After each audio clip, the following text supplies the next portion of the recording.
Alrighty, we're starting this build. Let's get naked. Right there. It's gonna be episode 1 of the build series for this 06 F4i. We already got her naked.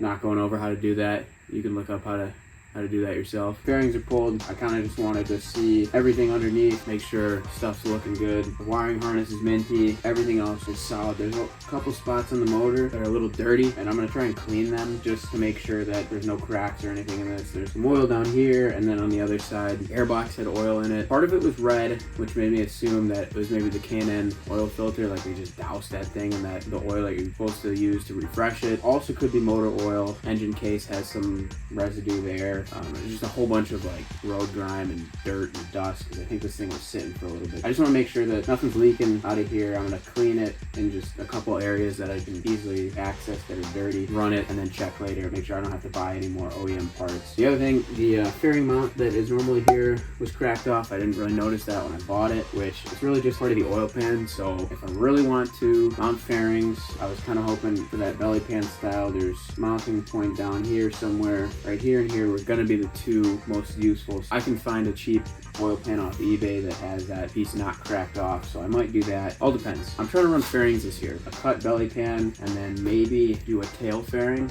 The only issue with that is I drill through this part of the subframe into the seat to lock it in, and I need access to that to actually get the seat off. Unlatch it here through the back because that's cut, but it's the extra screws and nuts that I put in here to keep the seat from falling off, keep it extra secure. But I think maybe I could do some cotter pins or something like that and just kind of reach my hand through the cut battery tray and just pull them out like that. That might work. I think it'd be cool to have a tail fairing on. It'll look cleaner. I can also keep the ECU mounted on the side here, which I think would be beneficial and prevent me from breaking these pins, because when it's on the seat here, there's really no good way to secure it, so it's kind of just bouncing all over the place, and having it routed up here kind of was causing the pins to break. Basically the wires would crack right where they would turn the corner and sit there. It was like the ECU was getting jammed back there, cracking the wires, which was very annoying. So having that up here in a nice secure mount would be sick. Having a tail fairing there would also keep it protected, so that's kind of why I want to do it. If I can run fairings, this will all stay where it's at. If I don't run fairings, do exactly what I did on the 01, move this to here, move this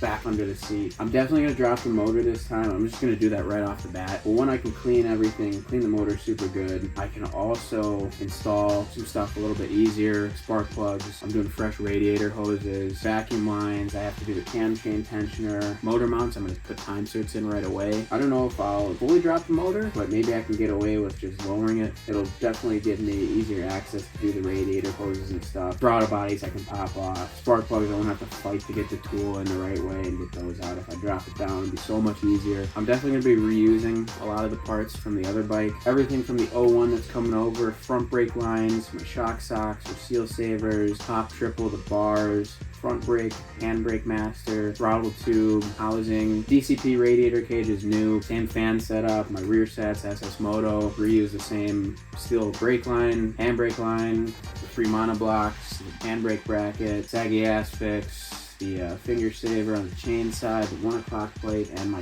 cage. The cage is going to get powder coated, some sort of silver or aluminum, whatever I can get as close as possible to this frame. And then in terms of new parts, putting a fresh 2CT up there. We're going to do the steering stem bearings, so we got all balls bearings, spark plugs, silicone radiator hoses, new air filter already in there, oil filter when I get the change, sub cage. We're making a big change this year. We're going with the SS Moto adjustable sub cage. The main reason I went with that is because the Cox subcage, you have to put the banana subcage adapters, so it's already mounted maybe 1 inch, 2 inches lower. The pegs are super low, like they sit like down here. That's such a big step. People who saw that subcage were blown away with how low those pegs were. For me, riding on it for the last 2 years, it was like, I'm kind of used to it, but at the same time, I think it made certain tricks a lot harder, like especially blindside Ralph Louie, having to go from like here down to here. That's a big distance to travel to find a peg. With the adjustable subcage, I can get those puppies nice and high, basically at the height of like a cheater subcage. I did talk to Cox, if you want a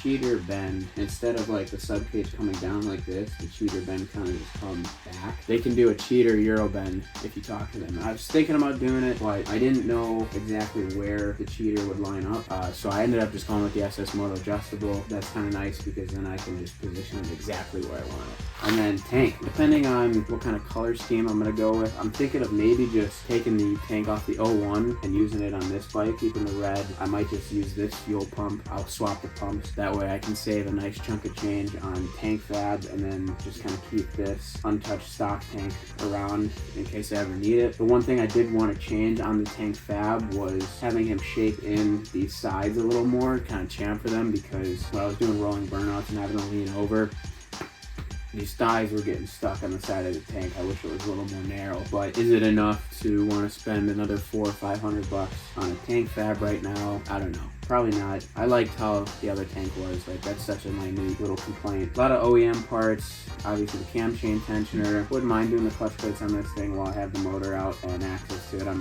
gonna do the Griffey Star, so once this case is off, you may as well do all that stuff at once. And then some of the new stuff from the Six Shop: idle adjuster, Griffey Star, new fuel disconnect, and then chain and sprocket. So that's pretty much it in terms of the new parts there. I'm pretty much gonna clean this motor right now, check back later today, make sure nothing really leaks, and then I'll start pulling everything off: tank, radiator, airbox, and draining all the fluids, and then we'll probably just order the rest of the parts and go from there. So just a little breakdown. You know, we got her naked, give you a little idea on how we're gonna go about things this year, what's new, what's the same. So see you in the next one. Hottest stash in the carpet, yeah, we trapping out apartments. I ain't done where you start shit.